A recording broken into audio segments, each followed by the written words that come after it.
بسم اللہ الرحمن الرحیم الحمد للہ والصلاة والسلام علی سیدنا محمد وعلی آلہ واصحابہ اجمعین اما بعد فاعوذ باللہ من الشیطان الرجیم بسم اللہ الرحمن الرحیم والذین کفروا بعضهم اولیاء بعض الا تفعلوه تکن فتنة فی الارض وفساد کبیر صدق اللہ مولانا العظیم اللہم صل علی سیدنا و مولانا محمد وعلی آل سیدنا و مولانا محمد وبارک وسلم اللہم صل علی سیدنا و مولانا محمد وعلی آل سیدنا و مولانا محمد وبارک وسلم۔ میرے قابل احترام بزرگوں اور عزیز بھائیوں، اللہ تعالیٰ نے ہم سب کو ایمان کی دولت سے نوازا ہے، قرآن کریم کی دولت سے نوازا ہے، جناب نبی کریم صلی اللہ علیہ وسلم کی امت میں شامل فرما کر ہمیں بہت بڑا اعزاز نعمت کے طور پر عطا فرمایا ہے۔ آپ صلی اللہ علیہ وسلم کا امتی ہونا یہ بہت بڑا اعزاز ہے۔ ایک مسلمان ہو اور اللہ تعالیٰ کے اتنے سارے اس پر انعامات اور احسانات ہوں اور وہ ان انعامات اور احسانات کی قدر نہ کرے تو یہ بڑی محرومی اور بد نصیبی ہے۔ ایک آدمی، ایک نوجوان، ایک بچہ، یہ ناممکن ہے کہ وہ اپنے والد کی سرپرستی میں رہتا ہو، ان کا کھاتا ہو، ان کی پرورش میں رہتا ہو، والد صاحب والدین اس کے کھانے پینے کا انتظام کرتے ہوں، اس کے رہنے سہنے کا انتظام بھی والدین کرتے ہوں، تو وہ بچہ سب کو یہ بتاتا ہے کہ میرے رہنے کا بندوبست، میرے کھانے کا بندوبست، میری تعلیم کا بندوبست میرے ابا کرتے ہیں۔ وہ یہ نہیں کہتا کہ میری تعلیم کا بندوبست وہ کرتا ہے، پیسے وہ دیتا ہے، کھانا وہاں سے آتا ہے، بلکہ وہ سب کو یہ بتاتا ہے کہ والد صاحب میرے لیے سب کچھ انتظام کرتے ہیں۔ ابو نے اسکول میں داخل کیا، ابو کپڑے لے کر آئے ہیں، ابو نے چپل دلوائی ہے۔ ہر جگہ اپنے والد صاحب کے تذکرے کو وہ فخر کے طور پر کرتا ہے، فخر کے طور پر، شکر کے طور پر، خوشی کے طور پر۔ وہ ایسے ہی ہونا چاہیے۔ اگر وہ ایسا کرے کہ والد صاحب کے تذکرے کو چھوڑ دے اور یہ کہنا شروع کر دے کہ چپل تو مجھے پڑوسی نے دلوائی ہے، کپڑے تو مجھے فلاں رشتہ دار نے دلوائے ہیں، کھانا تو میں وہاں سے لے کر کھاتا ہوں، تو یہ کتنی ناانصافی ہوگی اور کتنی غیرت کے خلاف بات ہوگی۔ اور جب والد صاحب کو پتہ چلے گا تو ان کو کتنا غصہ آئے گا کہ اس میں تو میری بےعزتی ہے، غیرت کے خلاف کام کر دیا اس نے، کھاتا پیتا سب رہن سہن میرے پاس ہے، نام دوسروں کا لیتا ہے، کام دوسروں کا کرتا ہے۔ تو یہ اللہ تعالیٰ نے جو رشتہ بنایا ہے والدین کا اولاد کے ساتھ، بیوی کا شوہر کے ساتھ، اس رشتے میں اللہ تعالیٰ نے یہ ذمہ داریاں ڈال دی ہیں، یہ ذمہ داریاں اللہ تعالیٰ نے شامل کر دی ہیں۔ اسی طرح یہ جو ایمانی رشتہ ہے جناب نبی کریم صلی اللہ علیہ وسلم کا امت کے ساتھ، ہمارا قرآن کریم کے ساتھ، اور ہم سب مسلمانوں کا اللہ تعالیٰ کی ذات کے ساتھ جو رشتہ ہے، یہ ایمانی رشتہ ہے۔ اس رشتے کے بھی کچھ تقاضے ہیں، اس رشتے کے بھی کچھ تقاضے ہیں، اور وہ تقاضے کیا ہیں کہ ہم اللہ تعالیٰ کی وحدانیت کا اقرار کریں، اپنے عمل سے، اپنے کردار سے، اپنے قول و فعل سے یہ دکھائیں کہ ہم اللہ کے بندے ہیں، اللہ کی گاتے ہیں۔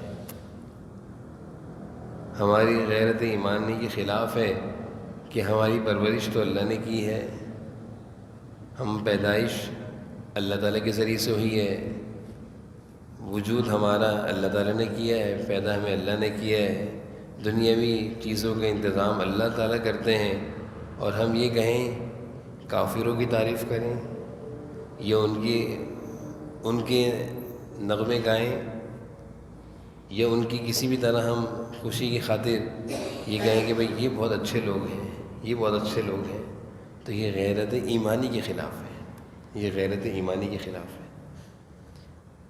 کیونکہ ہم میں سے کوئی اس طرح کی مثال نہیں پیش کر سکتا کہ کوئی کافر ہو اور وہ مسلمانوں کی تعریف کرے یا اللہ کی تعریف کرے یا رسول اللہ کی تعریف کرے یا قرآن کی تعریف کرے، لیکن اس سے وہ کہتا ہے ہمارے ان سے رشتہ ہی نہیں ہے۔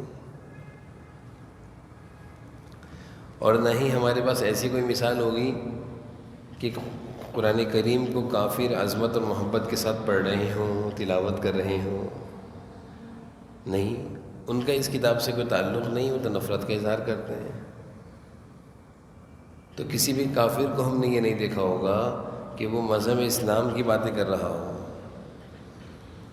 یا اسلام کے حق میں بات کر رہا ہو یا اسلام مسلمانوں کی خوشی میں شامل ہو رہا ہو۔ جیسے رمضان آیا تو وہ بھی روزے رکھ رہے ہیں، عید کی نماز پڑھنے آ گئے ہمارے ساتھ، یہ وہ کہتے ہیں ہمارے ان سے تعلق ہی نہیں ہے۔ وہ تو کہتے ہیں ہم جیسے بنو، کافر کیا کہتے ہیں؟ ہم جیسے بنو تب ہم تم سے خوش ہوں گے۔ تو کبھی بھی کسی کافر کو ہم نے یہ نہیں دیکھا، کسی غیر مسلم کو نہیں دیکھا کہ وہ ہماری مذہبی خوشیوں میں شامل ہو رہے ہیں، مذہبی تہوار میں شامل ہو رہے ہوں۔ رمضان آئے، یہ ہمارا مذہبی تہوار، مذہبی مہینہ ہے، وہ بھی ہمارے ساتھ اس تہوار میں شامل ہو جائیں کہ ہم بھی روزے رکھیں گے تمہارے ساتھ، ہم بھی تراویح پڑھیں گے تمہارے ساتھ، ہم بھی عید کی نماز پڑھیں گے تمہارے ساتھ، ہم بھی تمہارے ساتھ عید کی خوشیوں میں شامل ہو جائیں گے نا۔ یہ نہیں کرتے وہ کبھی بھی نہیں کریں گے۔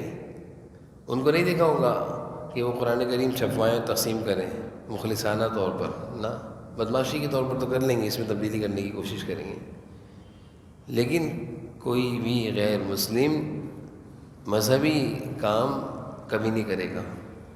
لیکن افسوس ہے ہماری غیرت ایمانی پتہ نہیں کہاں چلی جاتی کہ مسلمان دوسروں کی ہمدردی میں، خیر خواہی میں، محبت میں کہتے ہیں ارے کیا ہو گیا اگر ہم ان کی مذہبی تہوار میں شامل ہو گئے، اگر ہم نے ایسا کر لیا تو کیا ہو گیا، اگر ہم نے ان کی خوشی کی خاطر کوئی ایک دو کام ان کی خوشی کے لیے کر دیے تو کیا ہو گیا۔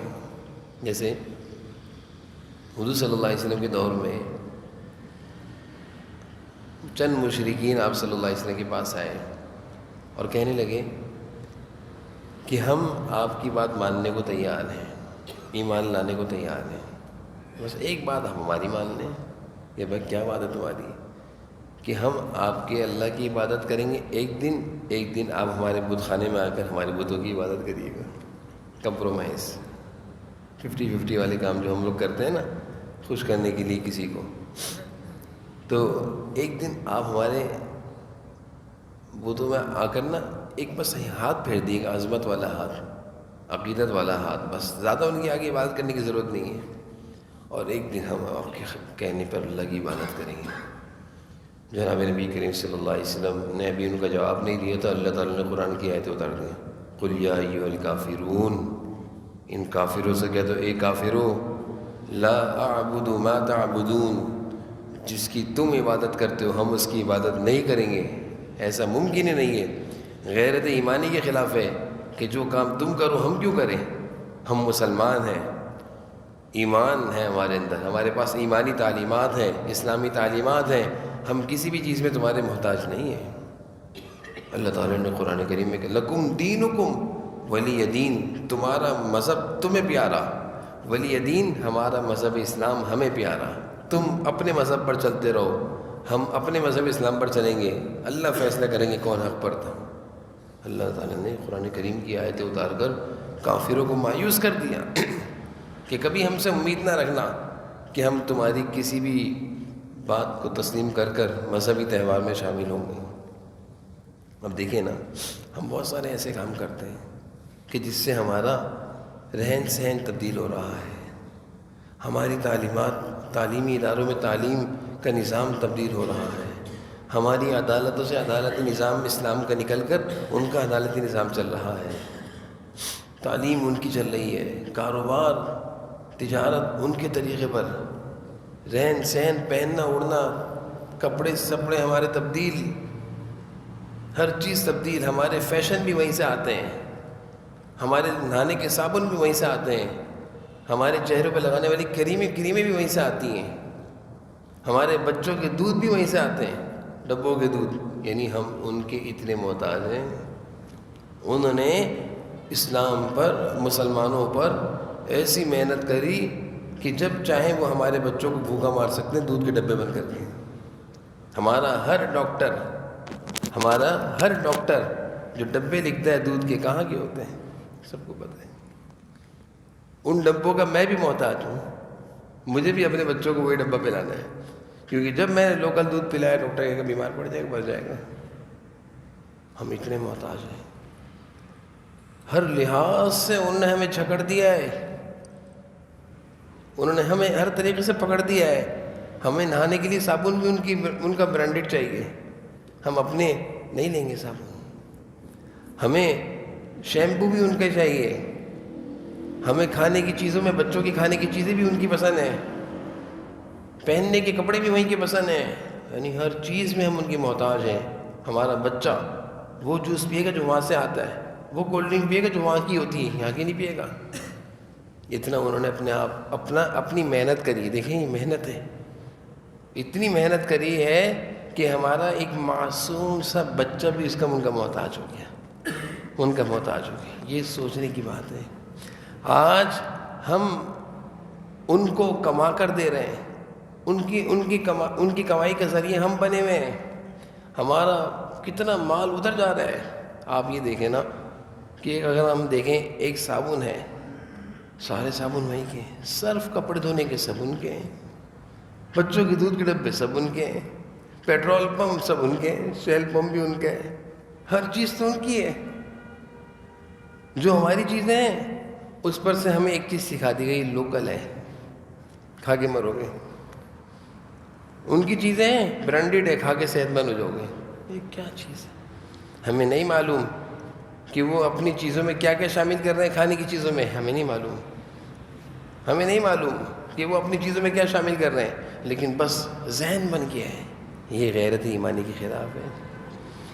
غیرت ایمانی کے خلاف ہے. مسلمان کی غیرت یہ ہونی چاہیے کہ میں بھوکا مروں گا، فاقے سے مروں گا، لیکن ان کا نہیں کھاؤں گا، ان کی چیزیں استعمال نہیں کروں گا، ان کی چیزوں میں ان کی خوشیوں میں شامل نہیں ہوں گا. یہ غیرت ایمانی ہے.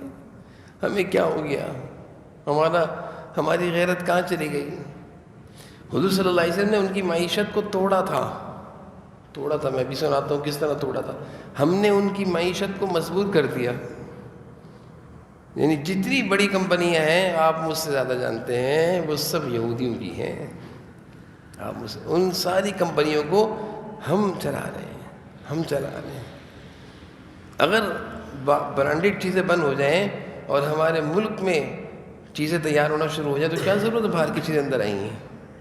مضبوطی ہمارے ملک میں آئے گی نا. لیکن مسلمانوں کو اس طرف سوچیں نہیں، ارے ان کی چیز کھا لی تو کیا ہو گیا، کافر تو نہیں ہو جائیں گے؟ نہیں ہوں گے کافر بھائی، نہیں ہوں گے کافر. لیکن یہ سوچ لیں کہ اگر ہم یہ چیزیں کھا رہے ہیں تو ان کے ہم پیسے دے رہے ہیں اور ان پیسوں سے توپے خرید رہے ہیں، ٹینکر خرید رہے ہیں، بم بنا رہے ہیں، مسلمانوں کو مار رہے ہیں. جناب نبی کریم صلی اللہ علیہ وسلم کو ہم کل کیا جواب دیں گے؟ اگر ہم ایک پیپسی بوتل پی رہے ہیں تو سوچ لیں یہ پیپسی کی کمائی یہودی کے اکاؤنٹ میں جا رہی ہے، اور یہودی ان پیسوں سے کیا بنا رہا ہے؟ بم بنا رہے، ٹینک بنا رہے، مسلمانوں کے بچوں کو مار رہا ہے، فلسطین کے بچوں کو.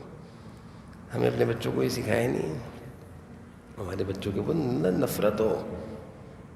یہودی کا پیدا ہونے والا بچہ، اس کے دل میں مسلمانوں کی نفرت بٹھائی جاتی ہے. آپ اسرائیل میں دیکھ لیں، پوری دنیا میں دیکھ لیں، امریکہ میں دیکھ لیں کہ کہیں مسلمانوں کی کوئی چیز استعمال ہوتی ہے؟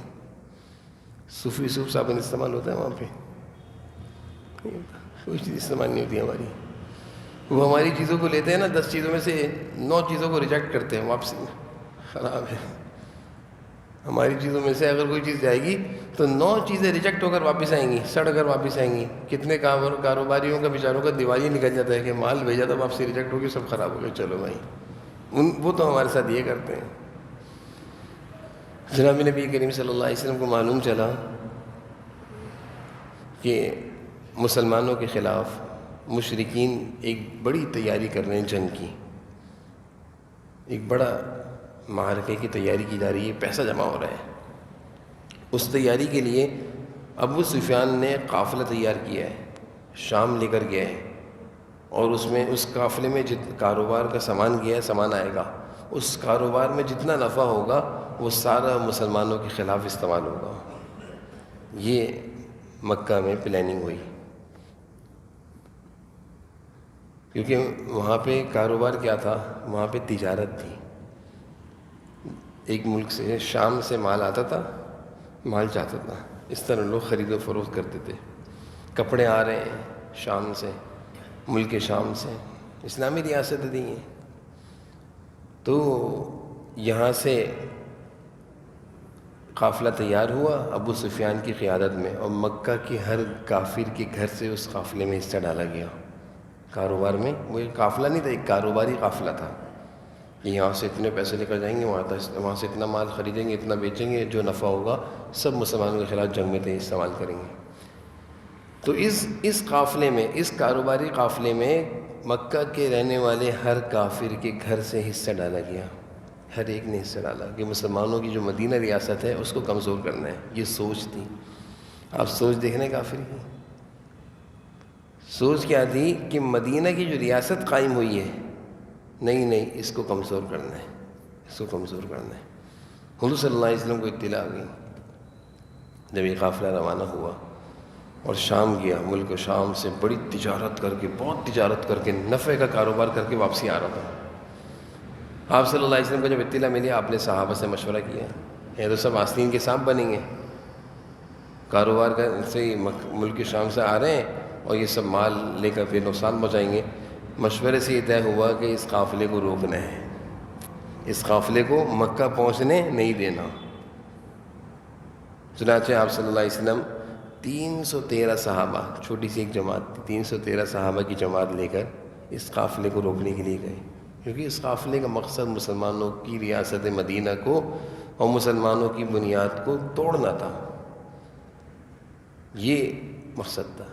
آج ہم دیکھ رہے ہیں نا، ساری دنیا کی معیشت کفار اور یہود نصارہ کے ہاتھ میں، کیوں؟ مسلمانوں کے خلاف سارے پیسوں کو استعمال کرنا ہے۔ یہی ہو رہا ہے۔ اگر آج مسلمان ان کی ساری چیزوں سے بائیکاٹ کر دیں، وہ 40% پر آ جائیں گے۔ سب ملکوں میں، سعودیہ تک میں، حرمین شریف تک میں ان کی چیزیں بک رہی ہیں۔ یعنی آپ حرمین شریف سے باہر، مسجد حرم سے باہر نکلیں گے تو آپ کو ہر چیز برانڈڈ ملے گی یہودیوں کی۔ اتنا خوش ہیں وہ اتنا خوش ہیں۔ اسرائیل میں کوئی چیز بیچ کے دکھائیں تو حضور صلی اللہ علیہ وسلم 313 صحابہ کو لے کر گئے اور اس قافلے کو روکا۔ روکنے کے ارادے سے آپ بیٹھے کہ اس کو کمزور کرنا ہے، اس کو واپس ملک شام بھیج دیں گے، اس کو یہیں ختم کر دیں گے، لیکن مکہ نہیں پہنچنے دیں گے۔ لیکن اس قافلے کا جو سپہ سالار تھا وہ ابو سفیان ایک ہوشیار آدمی تھا۔ اس کو جیسے اطلاع ملی کہ مسلمان ایک لشکر لے کر آ چکے ہیں، اس کو روکنے کے لیے اس نے فوراً راستہ بدلا، اور راستہ بدل کر اس نے مکہ اطلاع دی کہ میری مدد کو آ جاؤ۔ ادھر سے ابو جہل نے ایک لشکر تیار کیا اس قافلے کو بچانے کے لیے، مدد کے لیے، اور اس لشکر میں 1000 افراد، گھوڑے، اونٹ، تیر، تلوار، بچے، عورتیں، سبھی کو لیا کہ مسلمانوں کو نہیں ہے، چھوڑنا نہیں۔ لیکن ابو سفیان ہوشیاری سے راستے بدلتے ہوئے نکل گیا مکہ کے آنے۔ ادھر سے ابو جہل لشکر لے کر آ رہا ہے۔ ابو سفیان نے اطلاع دی کہ میں بچ نکلا ہوں، تم واپسی آ جاؤ، ہمارا قافلہ بچ گیا ہے، محفوظ آ گیا ہے مکہ، واپسی آ جاؤ۔ ابو جہل نے کہا ہم واپسی نہیں آئیں گے، اتنا بڑا لشکر لے کر میں مکہ سے نکلا ہوں، مسلمانوں کی اتنی جرت کیسے ہوئی؟ ہم مسلمانوں کی ریاست مدینہ کو ختم کر کے آئیں گے، مسلمانوں کو اینٹ سے اینٹ بجا کر آئیں گے۔ چنانچہ ابو جہل وہ قافلہ 1000 افراد کا لے کر مدینہ کی جانب بڑھ رہا ہے، بدر کی جانب بڑھ رہا ہے، اور بدر کی طرف آ کر اس نے رکا۔ ادھر سے 313 صحابہ تھے۔ حضور صلی اللہ علیہ وسلم کو اطلاع ملی کہ وہ تو ابو سفیان نکل گیا ہے، ابو جہل آ گیا ہے۔ آپ صلی اللہ علیہ وسلم نے صحابہ سے مشورہ کیا، لڑنا چاہیے یا نہیں لڑنا چاہیے؟ لڑنا چاہیے، لڑیں گے۔ تو یہ پہلا غزوہ تھا، غزوہ بدر۔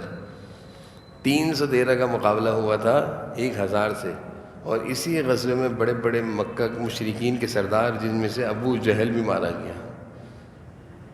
اس غزوے کی بنیاد کیا پڑی کہ وہ جو ایک قافلہ تجارت تھا، جس سے مال کے ذریعے مسلمانوں کو کمزور کرنا تھا، اس کو روکنا تھا، اور یہ بدر کا معرکہ پیش آیا اور مسلمانوں کو اللہ تعالیٰ نے فتح دے دی۔ تو میں بتانا چاہ رہا ہوں کہ ان کی معیشت کو کمزور کرنے کے لیے حضور صلی اللہ علیہ وسلم تو کوششیں کرتے تھے، اور آج ہمارے مسلمانوں کو پتہ نہیں کیا ہو گیا ہے۔ ان کی خوشی میں شامل ہیں مذہبی تہوار، جو کہ 25 دسمبر کو حضرت عیسیٰ علیہ السلام کی ولادت کے نام پر کرسچن بناتے ہیں۔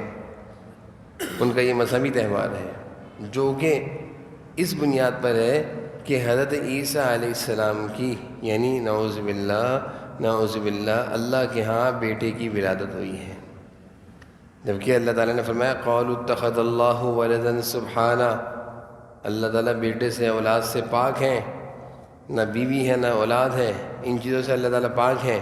لیکن عیسائیوں کا یہ عقیدہ ہے کہ نعوذ باللہ اللہ 3 خدا ہیں، نعوذ باللہ، اللہ تعالیٰ، حضرت بی بی مریم اور حضرت عیسیٰ علیہ السلام، یہ 3 خدا ہیں۔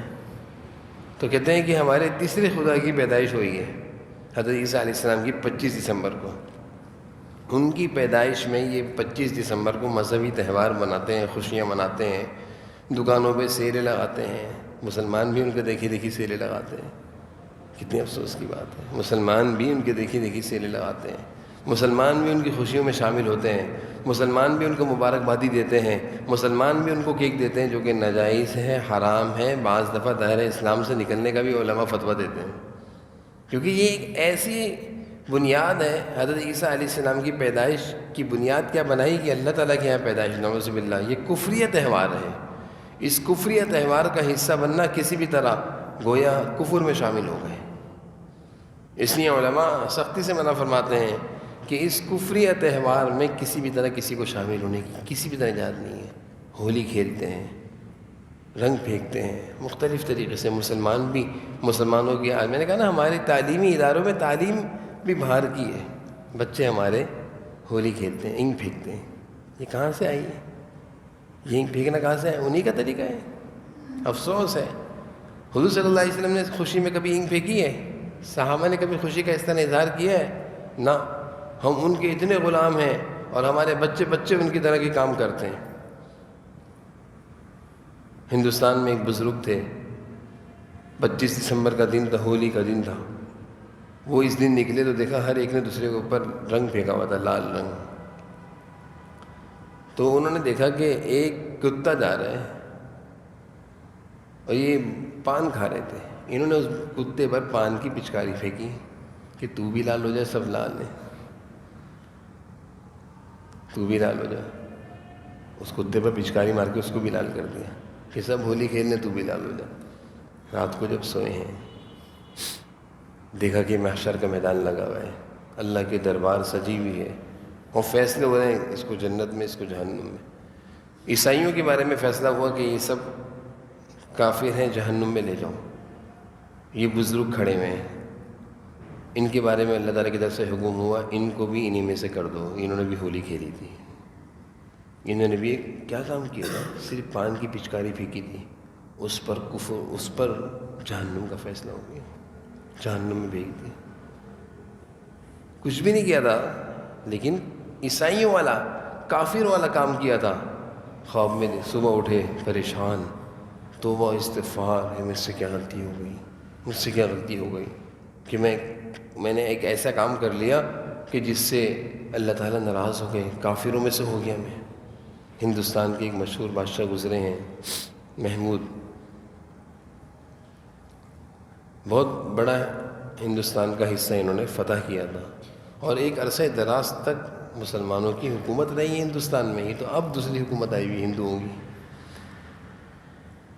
تو ان کی یہ محمود جو بادشاہ ہندوستان کی تاریخ کی کتابوں میں لکھا ہوا ہے، سب سے زیادہ بت شکن مشہور تھے کہ ہندوستان سے بتوں کے خاتمے والے بادشاہ، بے تحاشا بتوں کو انہوں نے توڑا ختم کیا۔ تو یہ ان کی دور خلافت میں، حکومت میں بہت تیزی سے اسلام پھیلا ہندوستان میں، اور بدھ کا خاتمہ ہوا۔ ایک بت توڑنے کا جب وقت آیا تو بہت بڑا بت تھا، تو جتنے ہندوستان میں بت پرست تھے انہوں نے ان سے کہا کہ بادشاہ سلامت، آپ نے سارے بت تو توڑ دیے ہیں، یہ ایک بت ایسا ہے، اس کو چھوڑ دیں، آپ اس کو چھوڑ دیں، آپ جتنی رقم بولیں گے، جتنا پیسہ بولیں گے، ہم آپ کو جزیے کے طور پر، ٹیکس کے طور پر دیں گے، مال غنیمت کے طور پر دیں گے، لیکن اس ایک بت کو چھوڑ دیں۔ یہ بادشاہ محمود سوچنے پر مجبور ہو گئے کہ یار سارے بت تو ختم ہو گئے، ایک چھوڑ دیں گے تو کیا ہو جائے گا، ایک چھوڑ دیں گے تو کیا ہو جائے گا۔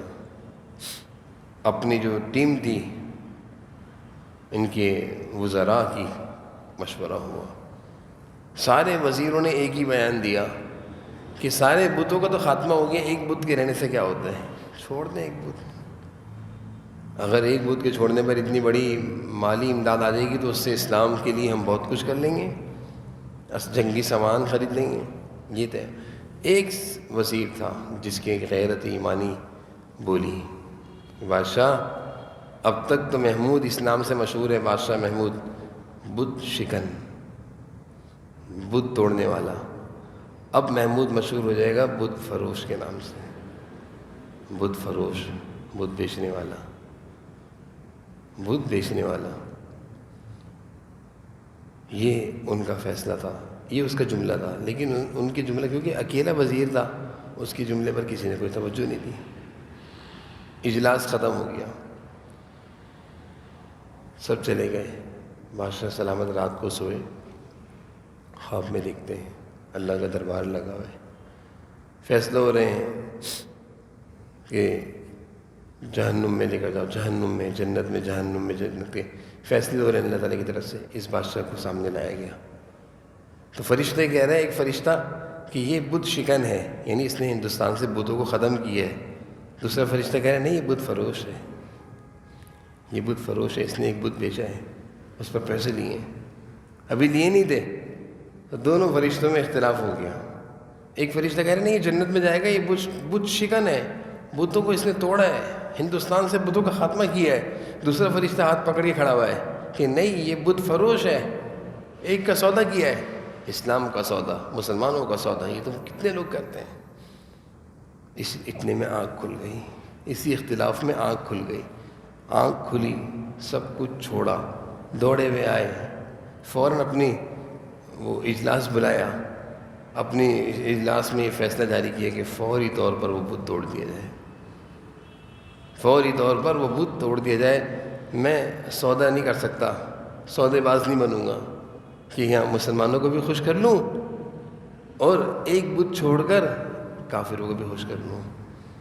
یہ نہ ہو کہ ایمان کی غیرت کا تقاضا تو یہ ہے کہ ہم کوئی بھی وہ کام نہیں کریں گے جس سے ہمارے اللہ ناراض ہوں، ہم کبھی بھی کافروں کی خوشی کی خاطر اتنی سی بھی ہم ترقی نہیں دیں گے ان کو، میرا ایک روپیہ بھی ان کے اکاؤنٹ میں نہیں جانا چاہیے، یہ میری غیرت ایمانی ہے، میرا ایک روپیہ بھی ان کے اکاؤنٹ میں نہ جائے، میری غیرت ایمانی ہے۔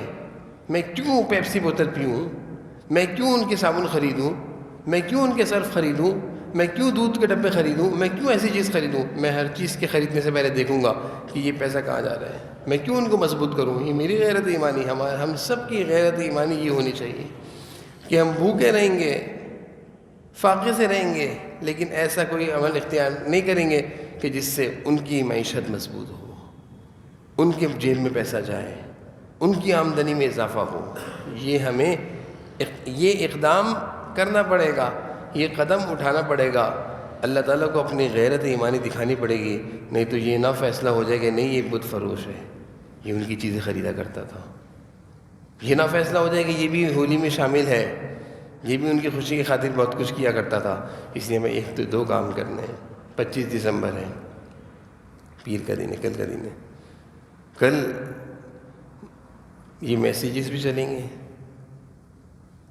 ان کی اس کے ہیپی نیو ایئر وغیرہ کے میسیج بھی چلیں گے، ان کی کرسچن کی جو عید ہے کرسمس ڈے کے کوئی میسیج فارورڈ نہیں کرنا، روکنا ہے۔ کسی مسلمان کی طرف سے میسیج آئے تو اس کو منع کرنا ہے کہ بھائی یہ ان کا مذہبی تہوار ہے اور ہم مذہب اسلام سے تعلق رکھتے ہیں، مذہب اسلام کے مسلمانوں کی غیرت ایمانی کے خلاف ہے کہ ان کی مذہبی تہوار میں جو کہ کفری عقیدے پر ہم شامل ہوں، ہمارے ایمان کا خطرہ ہے، روکنا ہے، سب کو روکنا ہے۔ اور کسی بھی طرح کل کی رات گھر سے نہیں نکلنا کہ کسی طرح ہم روڈ پہ آئیں اور ان کی خوشیوں میں شامل ہو جائیں، ان کی تعداد میں بڑھا دیں، ایسا نہیں کرنا۔